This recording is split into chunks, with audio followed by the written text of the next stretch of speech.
안녕하세요. 몇 년 후면 60을 바라보는 평범한 50대 여성입니다. 평소에 집안일하면서 많이 듣고 있어요. 저도 오늘은 혼자 품고 있었던 이야기 하나 꺼내보려고요. 시작하기 위해 조금 오래전으로 거슬러 올라가 보겠습니다. 남편과 저는 남들처럼 평범하게 만나 연애했어요. 몇 년 만나다가 임신해서 자연스럽게 살림을 합쳤죠. 그런데 이상하게 남편은 연애 때도 자기 부모님 얘기를 별로 안 하더라고요. 제가 알고 있는 건 남편이 외동이며 홀어머니 밑에서 자랐다는 거였죠. 결혼식을 올리기 전 저는 남편을 키워주신 시모에게 인사를 드리고 싶었는데요. 남편은 나름 자신만의 상처가 많은지 질색하며 싫다고 하더군요. 제게 시모는 남이라 생각하고 살자고 말하는 남편에게 저는 도대체 어머니랑 무슨 일이 있었냐고 물었죠. 불화가 심했다며 대충 둘러대는 남편에게 그땐 더 캐물을 수 없었어요. 그래도 당신 어머니께서 혼자 열심히 키워주셨는데 결혼식에는 모시는 게 어때? 그러다 당신 나중에 늙어서 후회할 수도 있어. 만약 어머님이 자기한테 상처 주신 게 있다면 결혼을 계기로 풀 수도 있는 거잖아. 어떻게 생각해? 난 당신 뜻 존중하지만 내가 아무것도 모르는 상태에서 결혼식에 모시지 않는 건 마음에 자꾸 걸려. 나도 모르겠다. 전 그러면 당신이 마음대로 해. 대신 그건 알아도 내가 먼저 엄마한테 연락하거나 살갑게 굴 마음 없어. 당신이 괜히 연락했다가 고약한 시모한테 발목 잡혀도 난 몰라. 알겠어. 걱정하지 마. 내가 알아서 해볼게. 저는 남편의 경고에 조금 떨리는 마음으로 시모에게 연락했습니다. 그렇게 한 번도 본 적 없는 어머님은 흔쾌히 제 동네로 오신다고 하셨죠.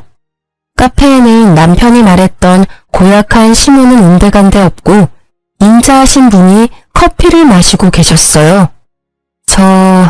안녕하세요. 전화드렸었던... 어머나 세상에. 참한 목소리만큼이나 얼굴도 예쁘네요. 이렇게 먼저 연락해줘서 고마워요. 어머님은 그대로 자리에서 일어나 저를 꽉 안아주셨어요. 긴 말을 나눠보지 않아도 따뜻하신 분이라는 걸 단번에 알겠더군요. 말씀 감사합니다. 그리고 죄송해요. 그 사람이랑 같이 오려고 했는데 일 때문에 함께 오지 못했어요. 우선 어머님 식사부터 하러 가시겠어요? 괜찮아요. 그런데 어쩌죠? 식사는 내가 시간이 안 돼서 미안해요. 나 또 금방 가봐야 하거든요. 내 아들이 먼저 연락하라고 했을 리는 없고 세희 씨라고 했나요? 정말 고마워요. 덕분에 이렇게나마 아들이 결혼한다는 건 알게 됐네요. 불러준 건 고맙지만 난 혼주석에는 못 앉을 것 같네요.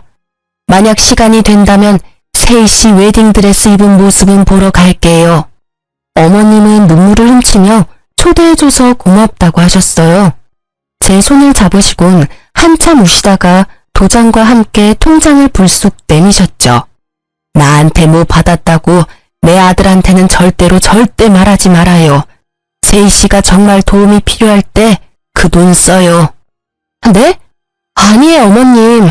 저 돈 받으려고 뵙자고 한 거 절대 아닙니다. 나도 알아요. 눈빛만 봐도 세희 씨 그런 사람 아니라는 걸 알겠거든요. 그러니 모르는 척 받아줘요. 내가 딸은 없지만 세희 씨가 꼭 내 딸 같아서 주는 거예요. 하나밖에 없는 아들이란 녀석은 이제 남과 다름없거든요. 어두워지는 시모의 얼굴을 보고 저는 두 모자 갈등의 골이 생각보다 깊다는 걸 깨달았어요. 제가 받은 통장에는 5천만 원이 들어있었습니다. 어머님은 그 후로 결혼식도 불참석하시고 호련히 사라지셨어요. 게다가 헤어질 때 마지막 말씀이 계속 마음에 걸렸습니다. 세희 씨 뱃속에 내 손주 바르게 잘 키워줘요. 내 아들 말고 꼭 세희 씨를 닮은 손주면 좋겠네요. 끝까지 의미심장한 말을 하셨죠. 저는 알 수 없는 찜찜함에 시모 말대로 남편 몰래 통장을 간직했어요. 쓰지도 않고 계속 잘 간직했답니다. 결혼식을 끝내고 배가 불러올수록 시모의 말이 이해가 가더군요. 저는 아이가 제발 남편을 닮지 않길 간절히 바랐습니다. 왜냐고요? 요즘 입덧이 계속 심하네. 아씨, 또야? 밥맛 떨어지게. 넌 어떻게 내가 숟가락만 들면 토하는 신용이냐? 방금 뭐라고 했어? 배가 점점 불러오자 저는 입덧을 매우 심하게 했어요. 남편은 그런 저를 노려보며 신경질을 부리더군요. 네가 입덧할 때마다 엄청 비위상한다고. 아니 그럴 기미가 보이면 화장실 가는 신용이라도 하던가. 뻔뻔하게 왜 사람 밥 먹을 때마다 덩달아 구역질나게 하는 거야? 제발 나 밥 좀 편하게 먹자. 지금 내가 잘못 들은 거 아니지? 당신 그게 임신한 부인한테 할 소리야? 잘못 들은 거 아니야. 안 되겠다. 너 앞으로 밥 따로 먹어. 나 밥 다 먹고 난 뒤에 먹던가. 요즘 내 얼굴 수척한 거 안 보이냐? 밤에는 남편 잠도 못 자게 쉼없이 뒤척거리고 매번 밥 먹을 때마다 헛구역질이나 하고 너 때문에 무진장 스트레스 받는다고. 네가 임신했다고 이렇게 진상 부릴 줄 알았으면 애도 안 가졌어. 너 말 다 했어? 네가 나만큼 스트레스 받고 나만큼 힘들어? 난 임신한 후로 온몸이 쑤시고 내 몸이 내 몸 같지 않다고. 내 입덧 때문에 당신 밥맛 없으니까 밥을 따로 먹으라고? 서럽다 정말. 어떻게 그딴 식으로 말할 수가 있어? 삼계탕도 밖에서 사 먹으라니까 돈 아깝다고 집에서 해달라며. 닭냄새 겨우 참고 요리한 사람한테 뭐가 어째? 뱃속에 아이 들을까봐 겁나니까 말 좀 가려서 해. 여자라면 다 하는 임신이 대수냐? 애 가진 게 뭐 그렇게 벼슬이라고. 그땐 임신 후 몸의 변화도 힘들었지만 결혼하고 변한 남편의 행동들이 저를 더 아프게 했네요. 입덧이 정말 심할 때는 과일만 먹을 수 있었는데요. 남편은 제가 과일 사다 놓은 거 보고도 짜증을 내더라고요. 난 과일 좋아하지도 않는데 뭘 이렇게 많이 샀어. 그나마 과일이 입덧 없어서. 네가 먹고 싶으면서 샀으면서 참 핑계도 가지가지다. 아니 내 입으로 들어가는 건 없는데 이게 다 얼마치야? 에이씨 돈 아까워 죽겠네. 생활비 좀 아껴 써. 밖에서 돈 버는 남편 호구로 보지 말고. 입덧한다고 하도 뭐라 하길래 과일 먹으면 좀 나아서 사놓은 거야. 아님 내가 굶을까? 굶기를 바라고 계속 그렇게 시비 거는 거지? 오버하지 마. 누가 굶으래? 가만 보면 너 나만 되게 나쁜 사람 만든다. 내가 언제 너한테 밥 먹지 말고 과일 먹으랬어? 난 단지 역겨우니까 따로 먹으라 했을 뿐이야. 역겨워? 야, 내가 바깥에서 임신하고 왔니? 내 뱃속 아이 너랑 나의 아이야. 임신해서 고생하는 부인한테 뭐가 어째? 내가 마음에 안 들면 내 돈도 쓰지 마. 앞으로 생활비 일절 없어. 남편은 싸움 이후로 생활비도 입금하지 않더군요. 저는 육아휴직 중이라 모아둔 돈으로 생활했어요. 남편은 혼자 저녁을 먹고 들어오더라고요. 제가 고기를 별로 좋아하는 편도 아닌데요. 한날은 소갈비가 그렇게 먹고 싶더라고요. 저는 마트에서 양념된 불고기를 사며 애써 먹고 싶은 걸 참기도 했어요. 참 서러웠죠. 그때 마침 시모가 줬던 통장이 떠올라서 꺼냈는데요. 자세히 보니 통장에 전화번호가 적혀 있더라고요. 시모의 전화번호 같아서 저는 홀린 듯 전화했어요. 여보세요? 네, 땡땡땡 변호사 사무실입니다. 변호사요? 네, 누구시죠? 자초지종 시모와 통장 얘기를 했더니 변호사는 제 이름을 알고 있었어요. 자기 번호를 저장하고 도움이 필요하면 꼭 연락하라더군요. 저는 정말 남편과 이혼이라도 해야 하나 생각했습니다. 시모가 왜 제게 변호사 번호를 남겼는지도 의문이었어요. 남편과의 불화를 친정 부모님께 차마 말 못해서 시모에게라도 이야기해보려고 했는데요. 시모께서 자신의 연락처는 안 남겼더라고요. 그러다 마침 친정 부모님이 저희 집에 오셨어요. 아니 너는 임신한 애가 왜 이렇게 말랐니? 엄마, 아빠. 저는 서러움에 흐느끼며 그동안 있었던 일을 부모님께 털어놓았습니다. 괘씸한 놈, 내 딸 고생 안 시킨다더니 너 당장 이혼해라. 네가 뭐가 아쉬워서 그딴 놈이랑 살아? 당장 이혼하라는 아빠를 겨우 진정시키고 엄마는 제게 물었어요. 엄마 아빠는 네가 이혼해도 괜찮아. 아이 키우는 것도 엄마 아빠가 도와줄게. 그런데 네 생각은 어때? 김서방이랑 계속 살고 싶어?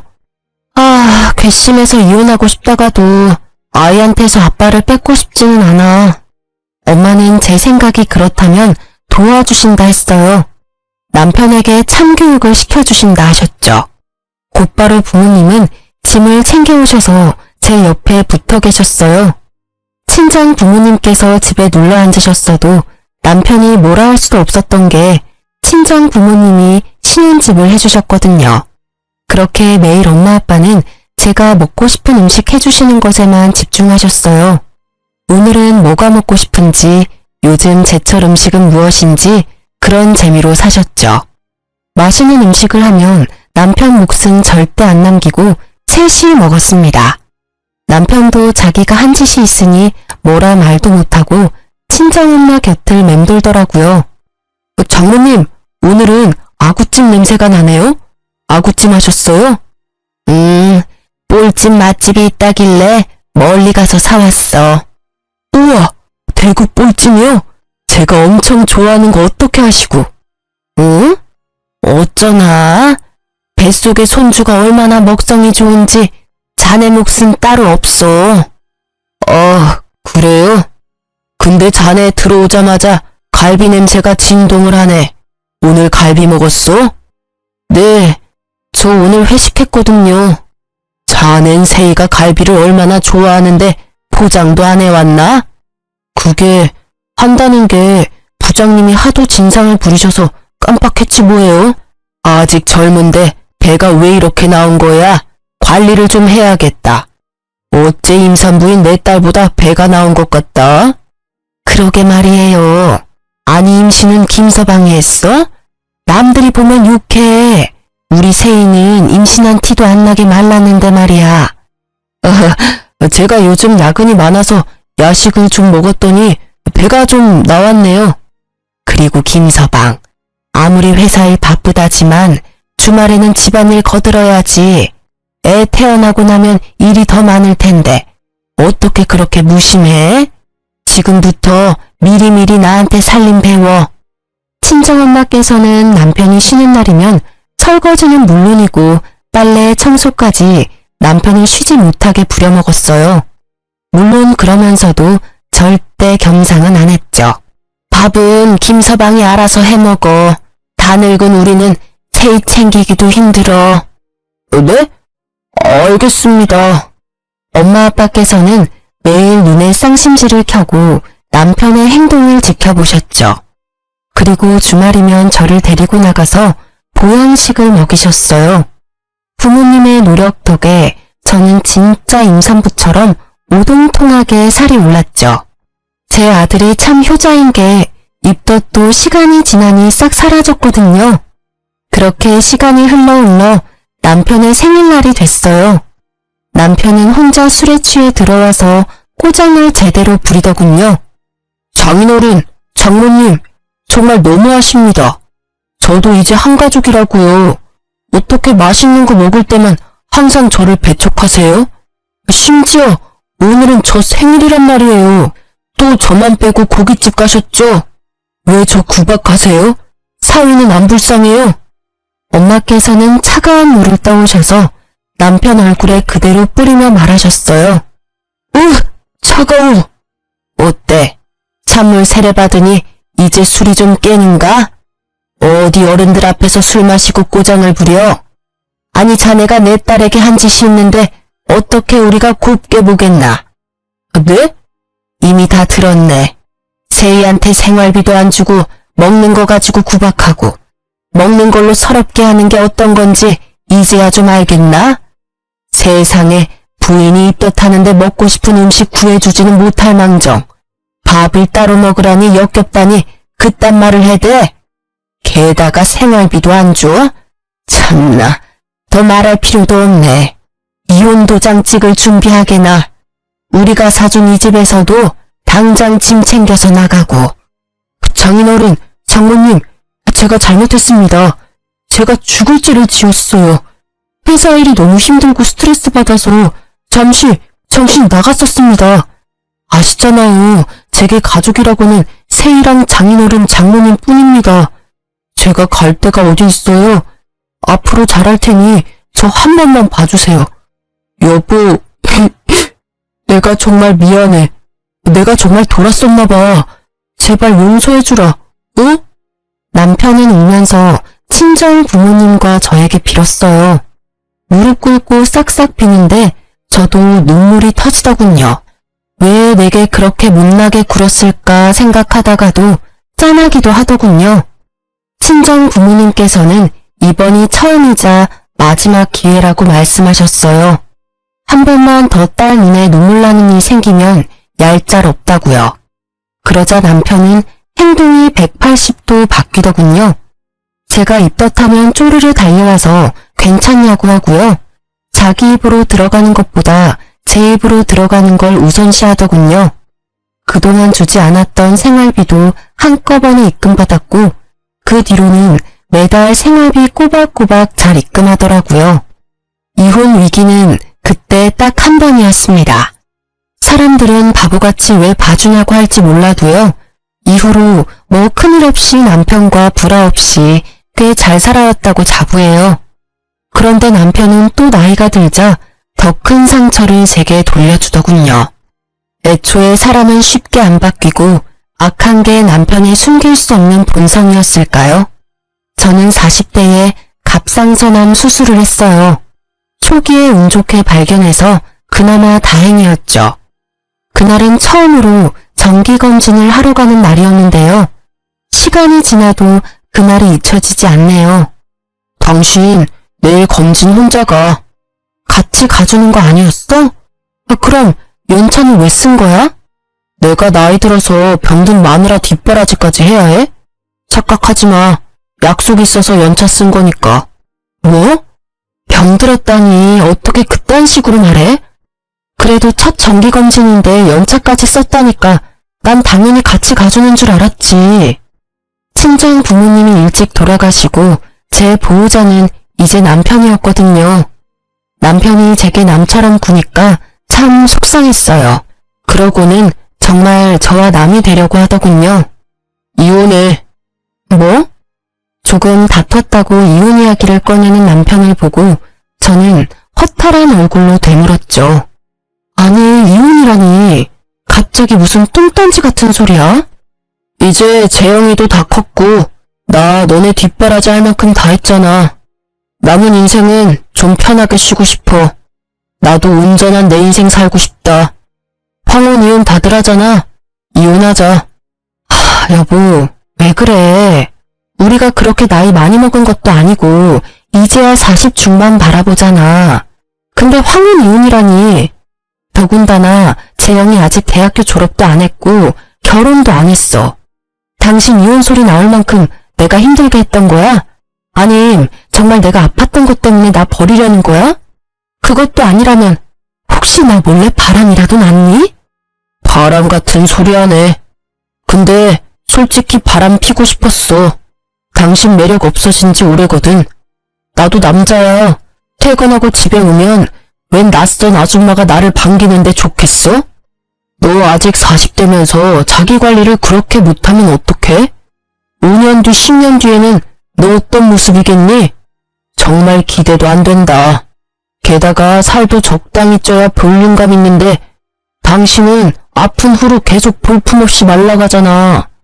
나이가 들어도 자기 관리 잘하는 여자들이 얼마나 많은데 네가 병들었어도 예쁜 구석이 있으면 내가 이혼하자 하겠어?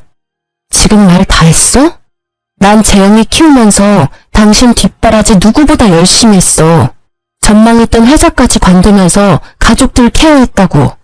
그렇게 평생 살았는데 뭐가 어쩌고 저째?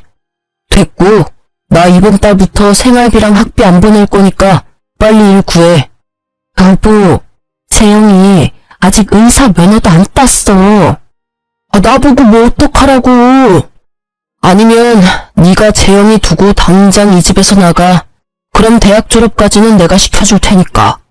뭐? 집에서 당장 나가라니. 이 집이 당신 거야? 당연히 내 집이지. 자, 어떡할래? 내 제안 받아들일 거야 말 거야. 그동안 살아온 정이 있으니 원룸 하나 정도는 얻어줄게. 대신 재영이한테는 네가 바람나서 나갔다고 말할 거야. 그래야 너와 내 연도 확실히 끊기고 재영이는 자연스럽게 공부 독하게 하겠지. 뭐? 내가 바람을 피다니 그게 말이 돼? 재영이가 믿을 것 같아? 아니, 그렇다 할 돈도 없고 직업도 없는 날 갑자기 내쫓으면 나보고 어떻게 살라고. 당신 우리 부모님이 얼마나 잘해줬는데 이러기야? 지금 생각해보면 나 부모 없다고 너네 엄마 아빠가 날 얼마나 잡았냐? 갑자기 분하네. 어우, 열받아. 제가 오열하는데도 남편은 눈 하나 깜빡이지 않더군요. 집에서 나가라고 남편이 대쪽같이 굴자 저는 망연자실했습니다. 우선 간단한 짐이라도 챙겨서 나가려고 하는데 갑자기 나타난 아들이 저를 붙잡았죠. 알고 보니 남편과의 개싸움을 처음부터 지켜봤더라고요. 엄마, 나가지 마요. 아빠가 엄마한테 어떻게 이러실 수 있어요? 재영아, 너 언제 왔냐? 설마 다 들었어? 아, 내가 얼마나 너 서포트했냐. 그쯤 하면 됐지. 난 네 나이 때 아무런 도움 없이 여기까지 왔어. 다 들었으니 일주일 안으로 둘 다 내 집에서 나가. 앞으로 남은 공부는 네 엄마한테 시켜달라 하고. 아버지, 설마 저 공부하는데 돈 많이 들어서 그러세요? 제가 아르바이트라도 해서 제 학비 벌게요. 저는 괜찮으니까 엄마랑 이혼은 하지 말아주세요. 부탁이에요. 불쌍한 제 아들은 무릎을 꿇고 남편에게 애원하더군요. 자기는 알아서 할 테니 엄마는 버리지 말라고요. 남편은 그 모습마저 냉정하게 외면하더군요.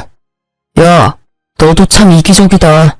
힘들게 일하면서 너 여기까지 공부시킨 건 나야. 어떻게 넌 네 엄마만 생각해?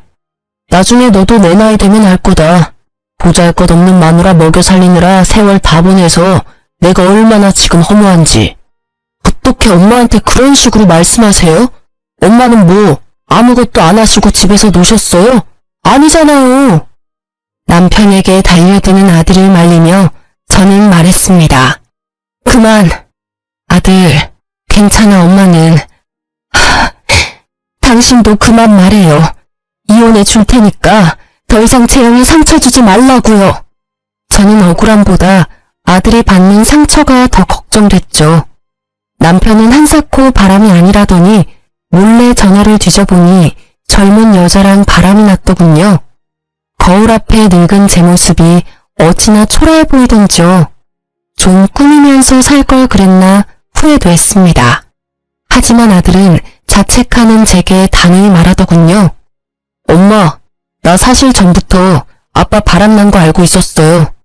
제가 몰래 증거 다 모아놨으니까 저 믿고 걱정 마세요. 그 증거들이 이혼할 때 큰 도움 될 거예요. 그리고 저 꼭 의사 돼서 아빠 피눈물 흘리게 만들 거예요. 엄마 잘못 아니고 명백히 아빠 잘못이니까 자책하지 마세요. 학자금이랑 생활비는 대출받아서 공부하면 되니까 걱정 마시고요. 모질이 같은 저와 달리 똑똑한 아들은 이미 남편이 외도한 증거들을 다 모아놨더라고요. 이걸 모으면서 또 얼마나 상처였을까. 저는 또 가슴이 찢어졌죠. 아들, 학비랑 생활비는 걱정하지 마. 옛날에 친할머니가 주신 돈 있어. 엄마는 절대 네 아빠랑 쉽게 이혼 안 해줄 거야. 소송에서 받을 거 다 받아내야지. 가족 소중한 줄 모르는 네 아빠 꼭 벌받게 할 거야. 친할머니요? 한 번도 본 적 없는 친할머니 이야기에 아들은 놀라서 눈이 커지더군요. 저는 그런 아들 손을 잡고 변호사 사무실에 찾아갔습니다. 신우가 소개해줬던 변호사는 처음 연락했을 때 이후로 별일 없냐고 1년에 한 번씩은 꼭 연락이 왔어요. 연락이 끊기지 않아 다행이었죠. 아니, 어떻게 이렇게 증거 수집을 잘하셨어요? 통화 녹음 파일, 문자 내역, 카드 내역서 다 잘 준비해 주셔서 저는 뭐 할 것도 없겠네요. 저희 아들이요. 먼저 눈치채고 차곡차곡 모았더라고요.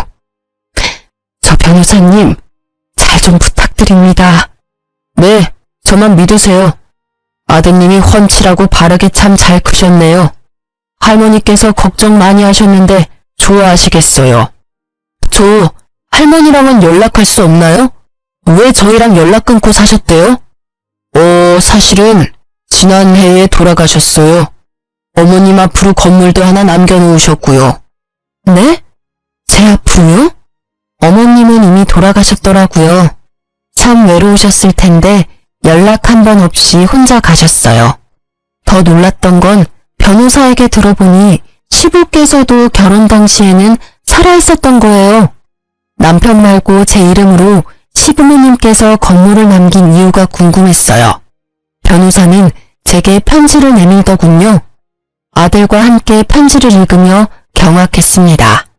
결혼 당시 시부가 급하게 간이식이 필요했는데 남편이 이식해준다면서 흥청망청 돈을 쓰며 놀았대요. 그러고는 수술 당일 무섭다고 도망쳤다네요. 시부모는 부모니까 처음엔 그것마저 다 이해했답니다. 하지만 병든 부모는 필요 없다고 결혼식에도 못 오게 했다더라고요. 대신 죽기 전 유산은 미리 본인에게 결혼 선물로 달라고 하면서요. 짐승보다 못한 남편은 아픈 부인뿐만 아니라 낳아주고 길러준 부모까지 저버린 거죠. 애지중지 키워온 하나뿐인 외동아들이 그러니 시부모는 매우 충격이었다 합니다. 그러다 시부모는 결혼식에 오라고 찾아온 착한 예비며느리가 고맙고 걱정되어 가지고 있던 건물을 제게 남기셨대요. 변호사에게 부모도 버리는데 조강지쳐 안 버린다는 장담 못한다 말씀하시면서요. 어떻게 이런 날들까지 시부모께서 예측하셨나봐요. 결혼할 때 진작 집안 사정을 말해주시지 원망스러웠지만 이미 돌이킬 수 없는 일이니 저는 감사히 시부모의 유산을 받기로 했습니다. 남편의 실체를 알고 저와 아들은 남편을 평생 손절하기로 마음먹었죠. 변호사는 이미 시모에게 받을 만큼 수임료 다 받았으니 도와준다고 하셨어요. 알고 보니 변호사분이 시모의 친구분 아드님이시더군요. 그렇게 이혼 소송을 걸자 남편은 제게 싹싹 빌더군요. 여보, 우리 소송까지는 하지 말자. 응? 이거 완전 진흙탕 싸움이잖아. 내가 아들 졸업까지 시켜준다니까. 소송 취하하고 우리 곱게 헤어지자. 우는 척 하지 마. 가증스러운 연기 다 티나거든. 내가 누구 좋으라고 소송을 취하하겠니? 두고 봐. 너 네가 가진 게 다 네 건 줄 알고 살았지? 내가 그동안 살림한 거 월급으로 환산하면 얼마일 것 같아? 그리고 우리 부모님이 주신 집도 팔아서 홀라당 네 명의로 했잖아. 내가 반드시 내 거 다 빠짐없이 되찾아올 거야. 여보, 진짜 왜 이래? 당신답지 않게. 나다운 게 뭔데? 아, 너한테 호구 잡히는 게 나다운 거야? 나야말로 너 떠나서 내 인생 찾을 거야. 두고 봐. 이런 미친, 곱게 늙어야지. 퇴! 정신 차려. 네가 뭔 수로 날 이길 건데? 돈은 있고? 네 아들 의사는커녕 졸업도 못할 거다. 내가 너네 모자 10원 한 푼 지원해주는지 봐라. 남편은 제가 자기 맘대로 컨트롤이 안 되니 악담을 퍼붓더군요. 악귀에 쓰인 듯 남편의 눈이 희번득하는데 오만정이 다 떨어지더라고요. 그동안 이런 사람이랑 살아왔구나. 오싹했어요. 변호사님은 이미 승소율이 높은 유명하신 분이고 남편에게 유책 사유가 있었기에 저는 소송에서 이길 분위기였어요. 남편은 자기 재산 저한테 다 빼앗길까봐 뒤늦게 싹싹 빌었어요. 위자료에 재산 분할까지 하면 자기한테 남는 게 별로 없으니까요. 여보, 내가 잘못했어. 잠시 내가 미쳤었나 봐. 당신 아프면 간호해줄 사람 나밖에 없잖아. 아들이 나중에 당신 간호해줄 것 같아? 뭘 믿고 이래? 제발 우리 이혼 없었던 일로 하자. 내가 앞으로 잘할게. 알잖아, 내가 2번 실수 안 하는 거. 예전에도 당신 서운하게 했을 때 고쳤잖아. 지금도 고칠 수 있어, 어? 어림없는 소리 하지 마. 내가 말했지? 내 거 다 찾아올 거라고. 가진 거 다 뺏겨도 그 여자가 널 받아줄까? 여보, 제발. 남편의 두 얼굴을 이제 잘 알기에 저는 더 이상 속지 않았습니다. 다행히 전 집도 되찾고 재산 분할도 했으며 위자료도 받았죠. 더 이상 남편과 산 집에서 살기 싫어서 되팔았어요. 시부모가 주신 건물도 팔아서 아들과 함께 새 아파트로 이사했죠. 하지만 전 남편은 얄밉게도 저와 헤어지자마자 상간녀랑 합쳤더라고요. 아들은 아직 아빠가 벌을 덜 받은 것 같다고 울분을 토했죠. 저는 아들을 달래며 우리가 잘 사는 게 복수라고 말했어요. 하지만 하늘의 뜻인지 곧 남편에게 제대로 복수할 기회가 찾아왔습니다. 여보세요? 여보. 여보라니? 당신이야? 이혼한 지 언젠데 날 그렇게 불러. 너 재혼까지 했다며. 미안하다. 입에 붙어버려서. 세희야. 내 이름 부르지 마. 소름 돋으니까. 전화번호 바꿔야겠다. 내 번호 아직도 아는 줄 몰랐네. 잠깐만. 세희야. 내 말 좀 들어줘. 나 재영이 좀 만날 수 있을까? 뭐? 네가 뭔데 내 아들을 만나? 내 아들이기도 하잖아. 웃기네. 조강지처럼 아들 버리고 간 게 누군데? 내가 다 잘못했어. 그런데 나 얼마 못 살아.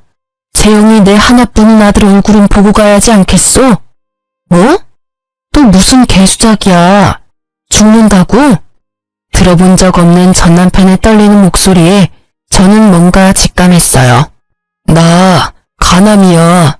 죽기 전 소원이야. 제발 재영이 한 번만 만나게 해줘. 내 연락은 죽어도 안 받더라. 보고 싶어서 학교 찾아갔는데 만나주지 않아서 얼굴도 못 봤어. 당신이 가남이라고? 그동안 지은 죄에 벌 받는 거야. 그리고 어디라고 학교를 네가 찾아가. 소리 소문 없이 죽지 그랬어. 다신 멋대로 재영이 찾아갈 생각하지 마. 안 찾아갈 테니까 재영이한테 한 번만 내 얘기해줘. 부탁이야. 저는 고민됐어요. 찢어 죽이고 싶은 전 남편이지만 막상 죽음이라는 단어 앞에 판단이 잘 서지 않더군요. 너 무슨 속셈인지는 모르겠지만 혹여나 내 아들한테 상처 줄 생각하지 마. 그랬다가는 내가 가만 안 둬. 재영이 위해서 말은 해보겠지만 다 재영이 뜻대로 할 거니까 기대하지 마. 고마워. 정말 고마워, 세희야. 저는 아들 눈치를 보면서 전 남편의 상태를 조심스레 말했어요. 그랬더니 아들이 엄마, 내가 해결할게. 새엄마한테 인사도 할 겸 하고 웃었죠. 저는 아들이 다 계획이 있을 거라 믿고 보냈습니다. 지금부터는 전 남편 집에 갔다 온 아들한테 들은 그대로만 말씀드릴게요. 아들이 도착하니 전 남편과 상간녀는 낡은 빌라에 살고 있더랍니다. 전 남편 얼굴은 황토색처럼 누렇게 떠 있었대요. 상간녀가 울면서 하는 말이요. 만나러 와줘서 너무 고마워요. 재영 씨라고 불러도 되죠? 아빠가 많이 아파요. 의대생이라면서요. 우리보다 잘할 거 아니에요. 우리 자기가 매일 이렇게 죽어가고 있는데 재영 씨가 좀 도와주면 안 될까요? 새엄마는 검사 안 해봤어요? 이식을 못하는 거예요? 아님 해주기 싫은 거예요? 무슨 소리예요. 저야말로 누구보다 이 사람한테 간식해주고 싶어요.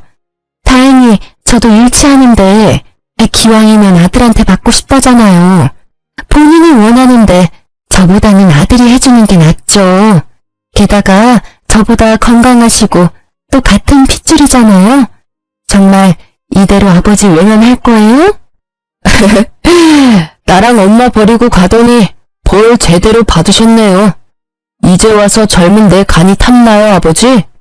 그러자 상간녀를 앞세워 아픈 척하던 남편은 아들의 바짓가랑이를 잡고 오열하더래요. 재용아, 아버지 정말 살고 싶어. 나 새삼 살게. 응? 제발 아빠 좀 살려주라. 하나뿐인 우리 아들. 전 남편은 자기 살고 싶다고 수하게 눈물 콧물 짜며 간이식 해달라고 아들 바짓가랑이를 붙잡고 늘어졌답니다. 새엄마가 해준다잖아요. 왜 옆에 떡하니 간 줄 사람 있으면서 날 불러요? 내 간이 그렇게 탔나요? 과연 반대 상황이었다면 아버지가 해주셨을까요? 제가 간암이라 아버지 간 필요했으면 제가 아버지 간 받을 수 있었을까요? 만약 그랬다면 당연히 나는 널 위해 내 간 통째로 줬을 거야. 정말요? 내가 어떻게 하면 간이식 해줄래? 응? 돈이 필요하냐? 아빠, 돈이 있긴 있어요. 앞으로 치료비는 네 엄마가 들어놓은 보험이 있으니까 그걸로 하면 돼. 퇴직금 받은 건 너 줄게. 풍족하지는 않지만 조금이나마 너한테 보탬은 될 수 있어. 그리고 저도 이제 일 시작할 거예요. 이제 제가 이 사람 곁에 평생 있을 거니까요. 우와, 평생을요? 아니, 병든 사람은 지금 버리고 도망가야죠. 아버지 사망보험금 많이 들어놨나 봐요? 새엄마가 쉽게 안 떠나는 거 보니까요. 그런 거 아니거든요. 저 이 사람 정말 사랑해요. 두 분 다 돈은 됐고요. 일단 어머니께 가서 허락을 좀 맡아야겠어요. 저 대신 아빠랑 새엄마가요. 제가요? 사모님이 저 보면 더 싫어하실 것 같은데요. 우리가 가면 네 엄마가 거품 물 텐데. 그러니까 어머니께 진심으로 사죄하며 빌어야겠죠. 둘 다 지은 죄가 있잖아요. 그렇게 아들이 상간녀랑 전 남편을 우리 집으로 데려왔어요. 조금 비싼 아파트라 상간녀와 전 남편은 놀란 눈치였죠. 시부모가 남긴 줄도 모르고 전 남편은 감탄하더군요. 어머니, 저 왔어요. 아니, 아들, 저 사람들이 왜 우리 집에? 여보, 오랜만이야. 집이 꽤 좋네. 월세야? 내 돈으로도 이 집은 택도 없는데 어떻게 된 거야? 아버지, 자가예요. 어머니 명의로 된 자가요. 아니, 누가 여보야? 네 여보는 지금 네 옆에 있는 저 상간녀 아니야? 상간녀는 열받았는지 얼굴에 열이 확 올랐더군요. 말씀이 지나치시네요. 저희 커플 이제 엄연히 부부 사이거든요. 커플? 부부? 웃기고 있다. 넌 조용히 있어. 전 남편은 상간녀에게 소리를 꽥 지르고는 제게 나긋나긋 말했어요. 예전 버릇 난 못 주더군요. 혹시 나 몰래 장인어른이랑 장모님이 당신에게 뭐 남긴 거 있어? 왜? 새 아파트 보니까 군침 도냐? 됐고 여기가 어디라고 감히 니네가 들어와. 시부모가 남긴 재산인 줄 꿈에도 모르고 전 남편은 아파트를 보고 군침을 흘리더군요. 재영이가 부른 거야. 당신 허락 필요하다고. 허락? 무슨 허락? 나 간이식 미쳤어? 어디 내 귀한 아들 간을 빼가려고 해. 네가 인간이야? 저는 전 남편 머리채를 쥐고 마구 흔들었죠. 그러자 상간녀가 저를 말리면서 울부짖었어요. 우리 자기 건드리지 마요. 아픈 사람한테 이게 뭐 하는 거예요? 뭐? 맞을 짓 하니까 그렇지. 그럼 네가 대신 맞을래? 상간녀 머리채를 쥐고 그대로 바닥으로 내리꽂았죠. 무슨 아줌마가 이렇게 무식하게 힘이 세? 상간녀는 한 대 맞고 열받았는지 씩씩거리고 전 남편은 무릎을 꿇더라고요. 세희야, 나 살고 싶다. 너가 허락해주면 재영이가 나 간이식 해준대. 허락해주라, 어? 뭐? 절대 안 돼. 그러자 상간녀도 분위기를 파악했는지 전 남편 따라 무릎 꿇더군요. 경솔하게 행동해서 죄송해요. 이 사람 간이식 아드님이 해주신대요. 사모님이 허락해주신다면요. 제발 허락해주세요. 저 이 사람 없으면 못 살아요. 갑자기 무릎 꿇고 싹싹 비는 상간녀와 전 남편을 보고 저는 기가 찼어요. 뭐? 이런 미친 것들이 지금 뭐라는 거야? 엄마, 잠시만요. 저 믿으세요. 제가 설마 해주겠어요? 아들의 귓속말에 저는 고개를 끄덕이며 너가 하고 싶은 대로 하라고 했죠. 아들은 상간녀에게 보란 듯이 말하더군요. 난 엄마 아빠가 재결합하는 게 소원이에요. 그럼 아빠한테 제 간 떼드릴 수 있어요. 뭐라고? 절대 안 돼. 우리가 어떻게 한 몸이 됐는데. 여보, 우리 집으로 돌아가요. 내가 간이식 해준다고요. 너, 네 엄마 닮아서 아주 영악하구나. 그래서 나 여기까지 데리고 온 거야? 넌 좀 빠져있어. 조용히 하라고. 상간녀가 그럴 수 없다고 펄쩍펄쩍 뛰자 전 남편은 정신 사납다고 상간녀의 뺨을 내리치더군요. 그리고는 조용히 하라고 경고했어요. 저는 그 모습에 웃음이 터졌죠. 여전하구나. 부인한테 막대하는 거. 어때요? 아프더니 저 인간 나 때보다 더 심해졌네. 난 그래도 맞은 적은 없거든요. 나 이까지 뺨 한 대 맞았다고 달라지는 거 없거든요? 신경 꺼요. 상간녀는 울먹거리고 재혼한 전 남편은 이혼하라는 아들의 말에 눈을 감고 생각하더군요. 아버지, 어떡하실 거예요? 새엄마랑 계속 살 거예요? 저희한테 돌아오실 거예요? 상간녀는 자신감에 차서 콧방귀를 끼더라고요. 우리 오빠가 다시 돌아갈 것 같아요? 우린 정말 진심으로 서로 사랑하고 있다고요. 더 이상 갈라놓으려고 하지 말고 간이식 안 해줄 거면 우리 오빠 희망 고문하지 말아요. 우린 흔한 불륜 따위가 아니라고요. 상간녀 혼자 드라마를 찍자 아들은 상간녀와 남편을 내쫓았어요. 이혼하고 다시 오세요. 그럼 아버지 부탁 받아드릴게요. 자기 아들 처음부터 간줄 생각도 없었으면서 괜히 우리한테 저러는 거예요. 우리 빨리 가요. 내가 이식해 줄 테니까요. 이게 뭐하는 짓이에요? 저는 그 둘에게 아깝지만 소금을 왕창 뿌려댔어요. 꽤 아팠을 거예요. 굵은 소금이었거든요. 재수 음부투니까 썩 꺼져. 그러고는 저는 아들에게 무슨 생각이냐고 물었죠. 아들, 엄마는 무서워. 너 도대체 무슨 계획인 거야? 엄마는 저 인간이랑 합칠 생각 추호도 없단다. 엄마, 그럴 일 없을 거니까 안심하세요. 난 저런 사람 아들인 게 정말 너무 창피해. 전부 되돌려 줄 거예요. 엄마한테 상처 준 것도 할머니 할아버지한테 상처 드린 것도 잘못한 사람이 직접 다 갚아야죠. 엄마는 신경 쓰지 마요. 제가 다 알아서 할게요. 저는 똑똑하고 야무진 아들의 의견을 전적으로 믿기로 했습니다. 그리고 얼마 안가 정말 전 남편은 상간녀와 이혼하고 찾아왔습니다. 정말 30대인 상간녀의 간보다 염치도 없는지 20대인 아들 간이 더 탐났나 봐요. 여보, 아들, 나 이혼하고 왔어.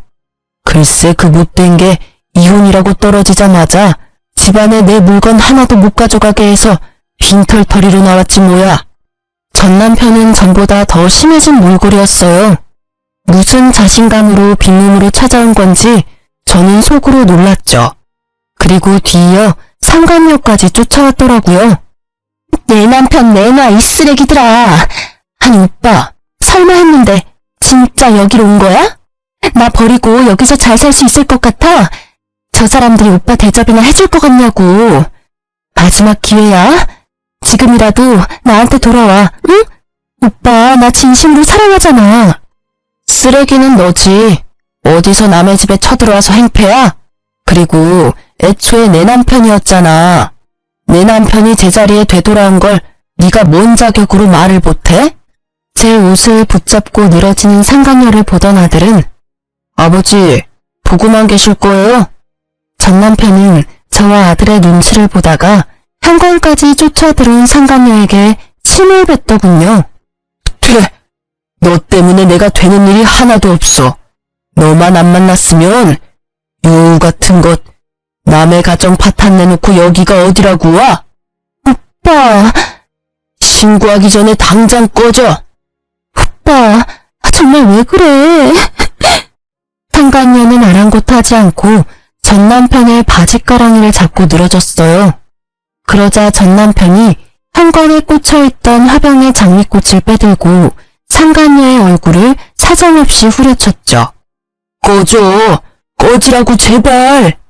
탱탱한 네 피부, 몸매, 그게 언제까지 갈 것 같아? 한순간이야. 내가 널 사랑해? 웃기지 마. 난 네 몸 때문에 만난 것뿐이라고. 상간녀는 눈물이 범벅되어 보기 좋게 얼굴이 일그러지더라고요.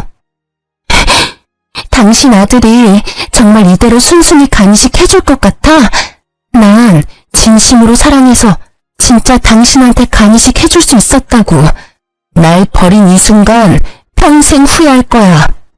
아들과 제가 한심하게 쳐다보자 전 남편은 머뭇거리다 상간녀 머리채를 질질 끌고 현관 밖으로 내동댕이 치더군요.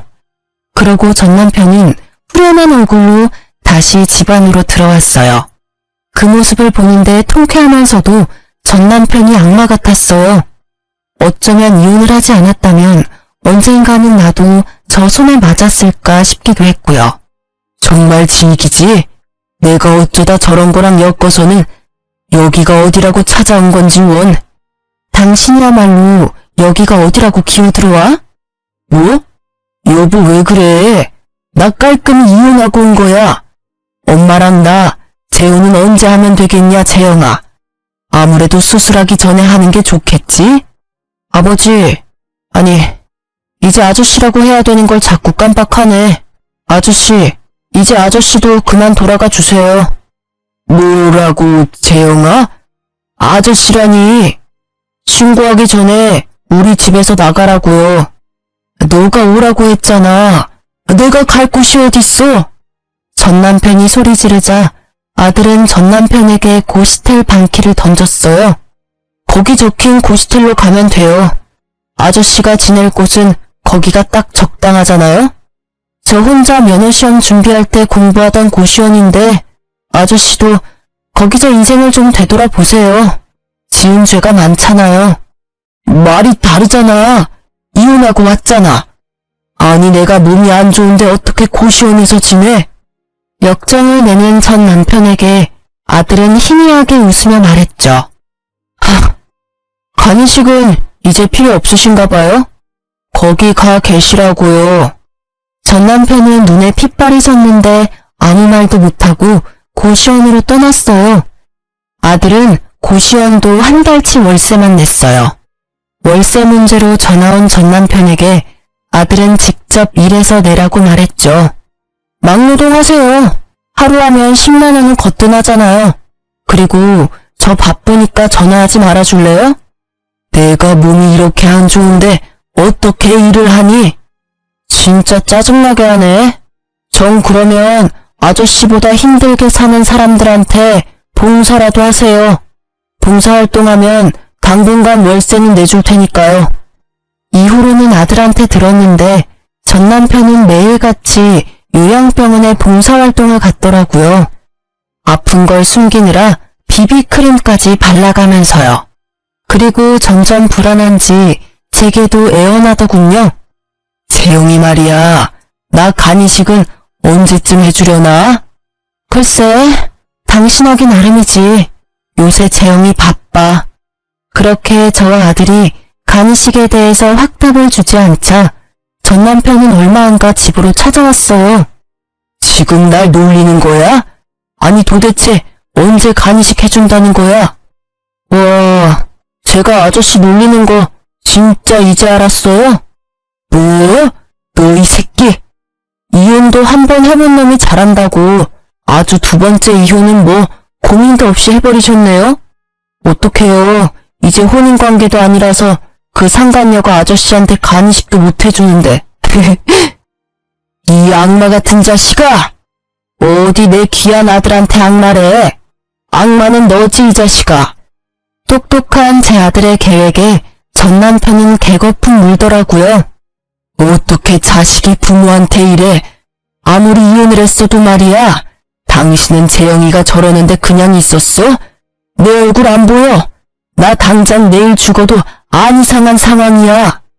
아저씨가 할아버지한테 간 드렸으면 저도 그 효신 보고 배워서 간 드렸겠죠. 그런데 안 드리고 도망갔잖아요. 게다가 병들었다고 외면해놓고 나한테 악마라뇨. 악마는 당신이지. 뭐? 그걸 네가 어떻게 알아? 그땐 어려서 철이 없었고 난 단지 무서워서 그랬다고. 네, 아저씨. 저도 어려서 철이 없고 무서워서 간이식은 못 해드리겠네요. 이식 대기 순번 기다리세요. 언제 차례가 올지는 모르겠지만. 이런 미친.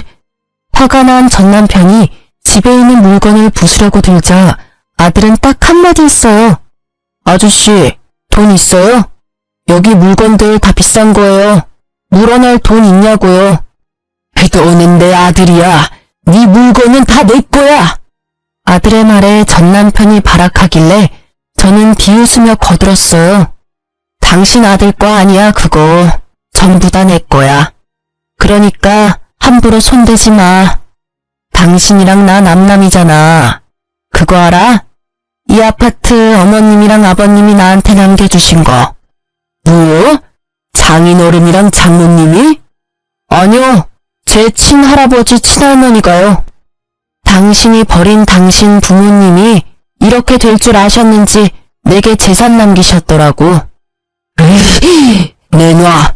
처음부터 내 거였네. 다 내 거야. 이 집도 네 간도 다 내놔.